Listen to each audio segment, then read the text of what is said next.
Hello বন্ধুরা, তো আজকে আমি আবার চলে এসেছি একটা নতুন রেসিপি নিয়ে। তো দেখো তোমাদের রেসিপিটা কেমন লাগে, আশা করি তোমাদের ভালোই লাগবে। আর এটা সন্ধেবেলায় খেতে কিন্তু হেভি লাগবে। তো প্রথমে আমি চিকেন নিয়ে নিয়েছি, চিকেনের সাথে আমি একটুখানি লেবু, পেঁয়াজ, লঙ্কাও নিয়ে নিয়েছি। আর এদিকে দেখো চিকেনগুলোকে কিন্তু একটু লম্বা লম্বা করে কাটতে হবে। আমার বাড়িতেই যে চিকেন ছিল সেগুলোকেই আমি করছি, আমার আগের থেকে কোনো প্ল্যান থাকে না যে এটা আমি বানাবো। তো যদি আগের থেকে প্ল্যান থাকতো তাহলে একটু বড় বড় চিকেনগুলো কাটিয়ে নিয়ে আসা হতো, মানে লম্বা লম্বা, এতে কি হবে দেখতে সুন্দর লাগতো আরও। তো যাই হোক, আমার বাড়িতে যেমনই চিকেনগুলো ছিল সেগুলোকে একটু লম্বা লম্বা করে পাতলা পাতলা করে কাটবার চেষ্টা করেছি। তো তোমরা আগের থেকে যদি করবো ভাবো তো একটু লম্বা লম্বা চিকেনগুলো কাটিয়ে নিয়ে আসবে, এতে কিন্তু এটা দেখতে ভালো হবে। এরপর দেখো আমি একটা প্লেটের মধ্যে এগুলো নিয়ে নিলাম। নিয়ে নেওয়ার পর আমি এখানে কিছু জিনিস মেশাবো।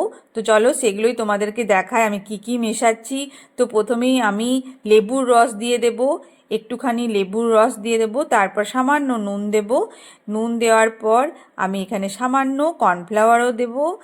এরপর আমি সামান্য লঙ্কার গুঁড়ি, একটুখানি গোলমরিচের গুঁড়ো দেব, আর একটুখানি আদা রসুনের পেস্ট দেব। খুবই কম পরিমাণে আদা রসুনের পেস্ট দেব। এরপর একটা ডিমের সাদা অংশটা দেব, হলুদটা দেব না, সাদা অংশটা দিয়ে এটাকে ভালো করে হাত দিয়ে কিন্তু মাখিয়ে নেব। তো এইভাবে ভালো করে মাখিয়ে নিতে হবে। এটা কিন্তু মাছ দিয়েও হবে, মাছের যে পেটি পিসগুলো হয় সেগুলো দিয়েও হবে, ভেটকি মাছ দিয়েও হবে। হ্যাঁ, তো এটা একটা মাছ দিয়েও করা যাবে।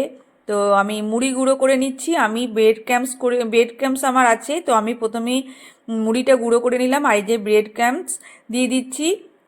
তো দুটো জিনিসকে আমি একসাথে মাখিয়ে নেব, পাউরুটির গুঁড়ো আর মুড়ি গুঁড়ো।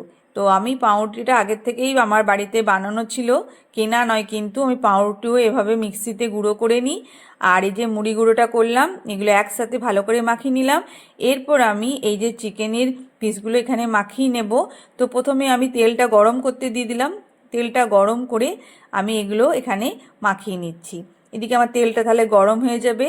তো মোটামুটি দেখো লম্বা যতটা পেরেছি করেছি, সবগুলো খুব লম্বা হয়নি, কিন্তু যদি লম্বা লম্বা পিসগুলো হয় এটা কিন্তু খুব সুন্দর দেখতে লাগবে।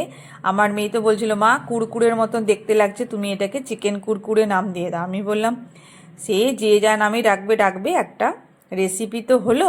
হ্যাঁ, তো যাই হোক, ফিশ ফিঙ্গারের মতনও অনেকটা লাগছিল, ফিশ ফিঙ্গার যেমন আমরা বাইরে কিনে খাই হোটেলে, তো ওইরকমও অনেকটা দেখতে হয়েছিল, খেতেও বেশ ওরকমই লাগছিল। তো যাই হোক, যে যা নামে একটা ডাকলেই হচ্ছে। তো এদিকে আমার দেখো তেলটা গরম হয়ে গেছে, এরপর আমি এগুলো দিয়ে দিলাম, দিয়ে এগুলোকে ভালো করে একদম কুড়মুড়ে করে ভেজে নিতে হবে।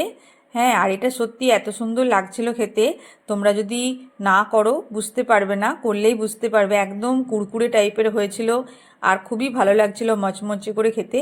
তো আমার তেলটা একটু বেশি গরম হয়ে গেছে, এই জন্য এগুলো একটু বেশি লাল হয়ে গেল। তো যাই হোক, এগুলো কিন্তু আর একটুখানি কম লাল করলেও চলবে, এটা একটু তেলটার জন্য গরমটা বেশি হয়ে গেছিলো। তো চলো আমি আরেকবার তোমাদেরকে দেখিয়ে দিচ্ছি। তো এই যে এইভাবে মাখাবো আর ছেড়ে দেবো, তাহলে আমাদের কিন্তু রেডি হয়ে যাবে একদম চিকেন কুরকুরে বা চিকেন ফ্রাই, যাই হোক কিছু একটা বললেই হচ্ছে। তো আমার এটা কোনো নাম নেই। তো এটা সন্ধ্যেতে বানিয়েছিলাম, তো খুবই ভালো লাগছিল। আর এটা বাচ্চাদেরকে একটু সস দিয়েও দিলেও ভালো লাগবে ওদের খেতে। তো কেউ যদি সস ছাড়া খেতে চাও সস ছাড়াও খেতে পারো, আর একটুখানি সস দিয়ে খেলেও ভালো লাগবে, সাধারণত বাচ্চারা সস দিয়ে খেতেই পছন্দ করে। তার সাথে আমি একটু পেঁয়াজ কুচি নিয়ে নিয়েছি। তো দেখো কত সুন্দর চিকেনের একটা রেসিপি তৈরি হয়ে গেল।